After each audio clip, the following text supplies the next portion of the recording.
I'm passionate about removing non-academic barriers, and I think students who come from a low socioeconomic status, I think that they bring with them a non-academic barrier. So I think in the classroom it's our job to talk about and come up with solutions to remove those barriers. Excellent.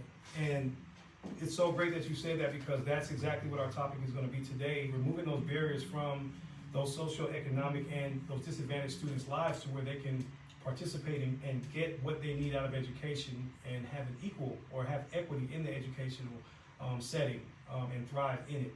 So before we get started, I would like to establish some norms. One of the norms is to keep comments constructive and professional. We want to maintain the focus of the topic of the meeting, which is economically disadvantaged students. We're not going to veer off and talk about behavior or school athletics or something like that. We're going to stick to the topic so that we can come to a logical solution as to what barriers are and how we can kind of come to solutions and conclusions that we can probably present to administration that can help our students.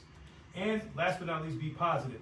We're not going to use any punitive dispositions, and we're going to be careful not to use any students' names. If you would like to use a student situation, we can create a fictional name or call them a cartoon character or something, but let's be careful not to identify anybody specific. Are there any questions about the norms, guys? Once again, thank you all for participating, and let's talk about it. I mean, at the beginning of the week, I heard you, Ms. Corporate, and Mr. Stewart, you guys were talking about meals and how healthy meals are important in the lives of our students and access to healthy meals. And I said, you know what, this could be a good part or a beneficial part to the conversation. So speaking about economically disadvantaged, kind of talk about what that conversation was and how that kind of relates to how students can get through a day, whether they're eating or not, or whatever the case is in their home life, and how that connects to school.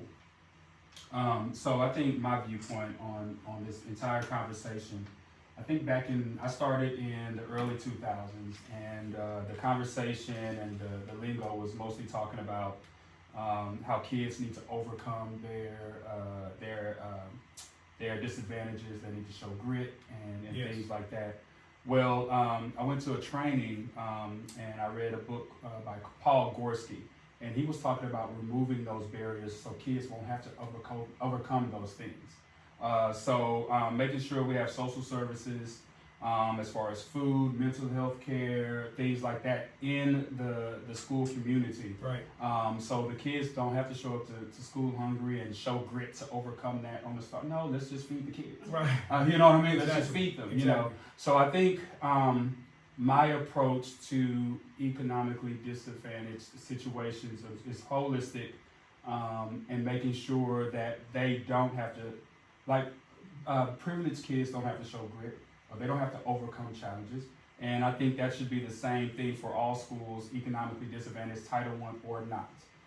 So I'm always coming from a viewpoint of providing services for those kiddos to help them, just become the best people they can be. Excellent. It kind of gives them an even playing field. Exactly.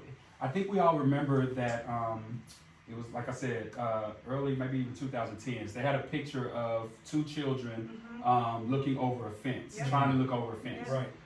So one had a higher podium than the other. Well, Paul Gorski, this guy was saying, just remove the fence. How about we just remove the fence? Right. Right. Instead of trying to make it balanced and things like that, just remove the disadvantages as much as we can. Right. And so with the food conversation, we were talking about how, we were trying to, lead healthier lives. And we just realized how expensive it is to eat that type of food. So we were worried about our kiddos who want to eat healthy also. Right. Yeah, because as I said, I started buying all this healthy food and realized my grocery bill's gone through the roof.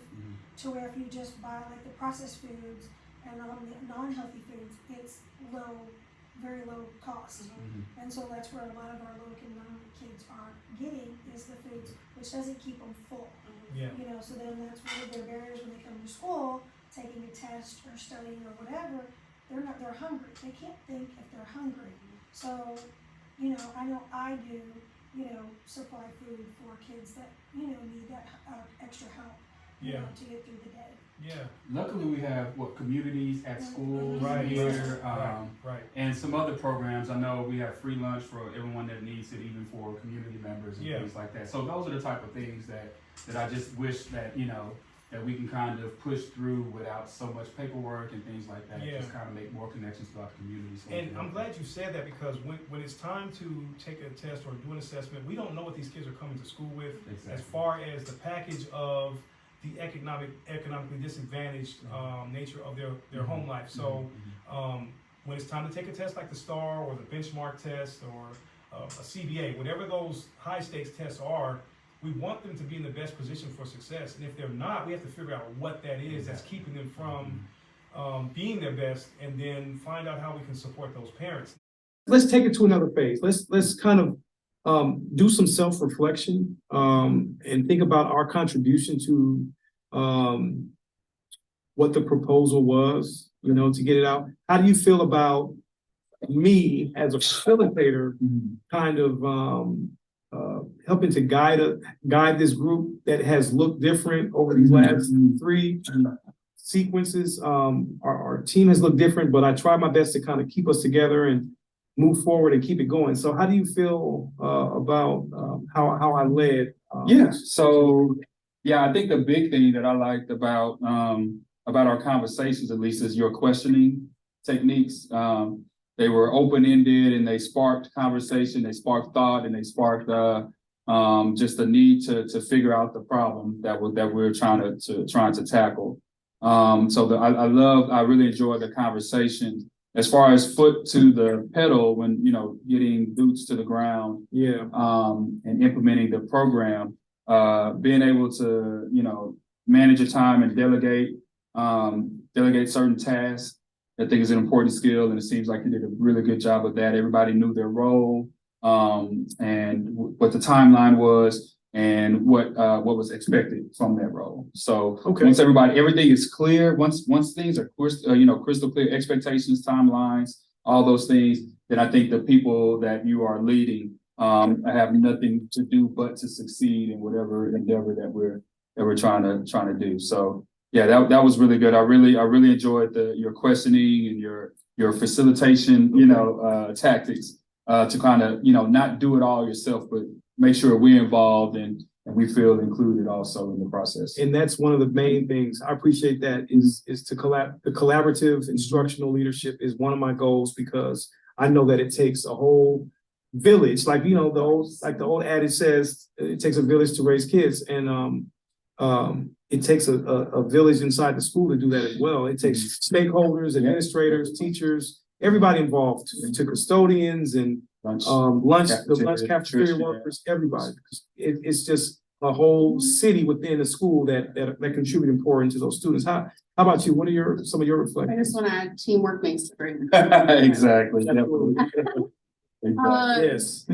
So even though I wasn't involved in video 1 or video 2 or the beginning of this process, I could see it being played out. Yes. The tutorials around the building, and I was involved in the tutorials as well. And like Mr. Stewart said, I feel like you did a really good job of keeping the team informed. And this is where we're at. This is what we need. What you're asking to make what we need. Yes. How can you help us?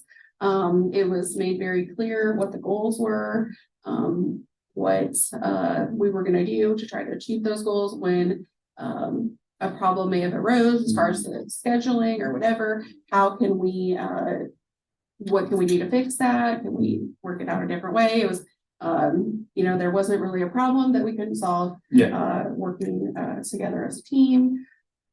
So I think you've done a great job of leading us, and I appreciate you leading me on this process. I as a teacher, I want to grow, and so I appreciate you seeing me as a teacher leader too. Yes. Even though I'm teaching kindergarten, I want to help. I had these kids in my class before, and I want to help them continue to be successful.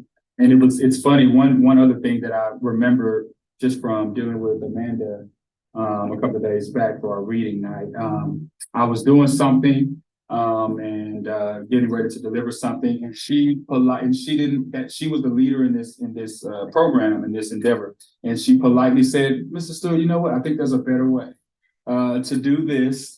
So I just appreciate that, and I appreciate the way you kind of handle redirecting adults. Okay. You know, to make sure that, you know, okay, this is probably not the best way to do it, but I don't want to, you know, belittle or, you know, anything like that. But, you know, there's a better way, you know, Mr. Stewart, there's a better way, you know, Miss Jaramillo. So things like that. So being able to redirect adults is very different from redirecting kiddos. Absolutely. You know? and that endeavor is to ensure that everybody's voice is valid and is heard. Yeah, for because sure. once we contribute to a plan, once it's done, everybody can reflect on their own contributions to it and feel good that they've done something well inside of it. And I don't ever want to be the one who's just pointing fingers and saying, this is what you need to do and do that and get it done and report back to me how it is. I want to be a part of it.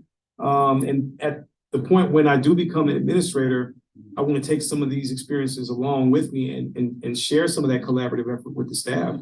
Because I think that's important, because if you don't, they feel alienated, they feel like they don't have a voice, and that's not the goal at all. And I like I've been in the education for 20 years, and I love the teacher leaders, or the administrators who can roll up their sleeve and do their thing too. Yeah. I just saw a couple of days back, I saw our administrator mopping the floor in the cafeteria. Yeah. And you know, so exactly. So yeah, I get that feel for you too, Mr. Eisen. So hopefully, you know, that doesn't change. You can roll it in your sleeve. Absolutely.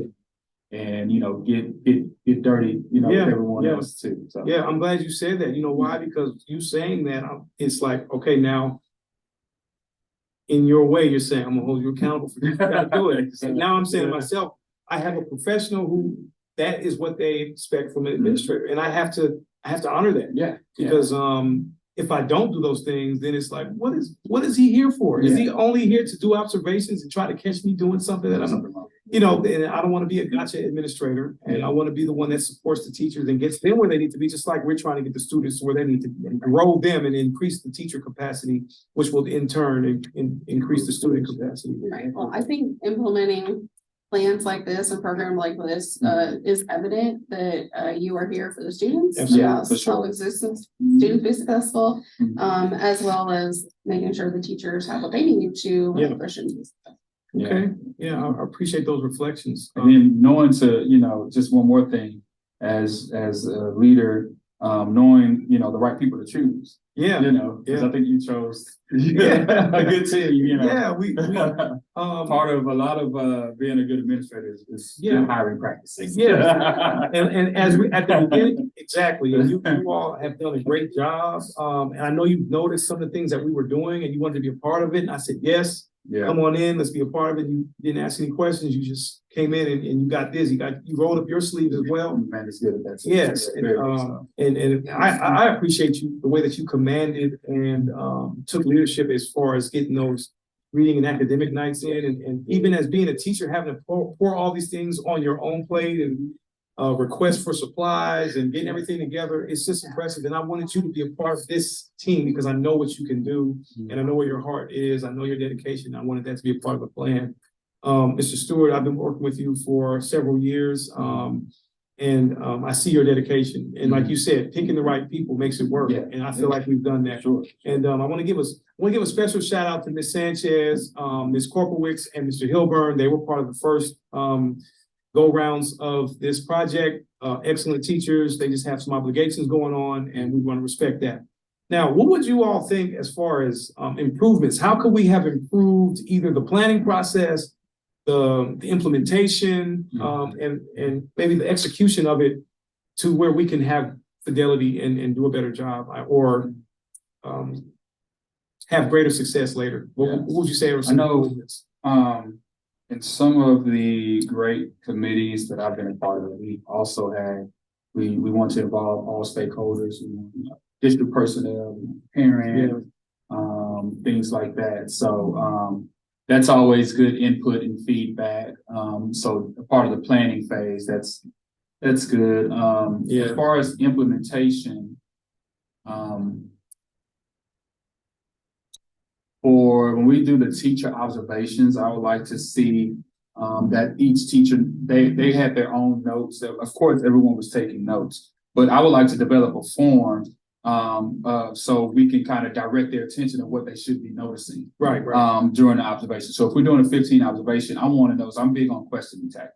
Okay, how did that teacher, while we were observing them, how did that teacher use questions to spark interest and to turn a light bulb on for some of our kiddos? Yes, Okay, right. because a lot of it is just the questions, not really the answer. Right.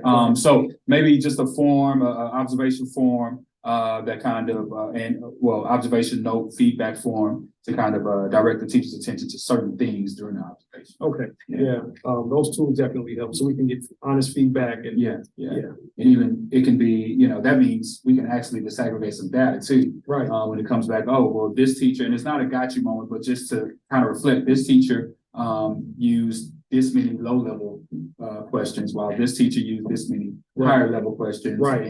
And then it's a conversation starter. Okay, what can we do to make sure that we're, hitting a higher level of rigor in our questioning tactics and things like that. So with that form and with, you can kind of spark a conversation, which is always the goal.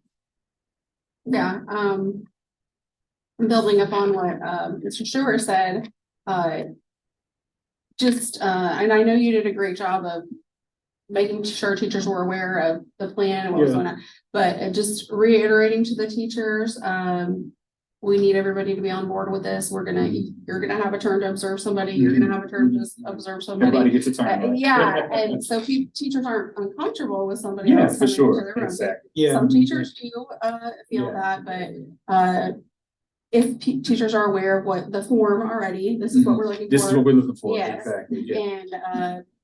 And the star questions was one of our focuses, making sure those star type questions are being utilized across grade levels.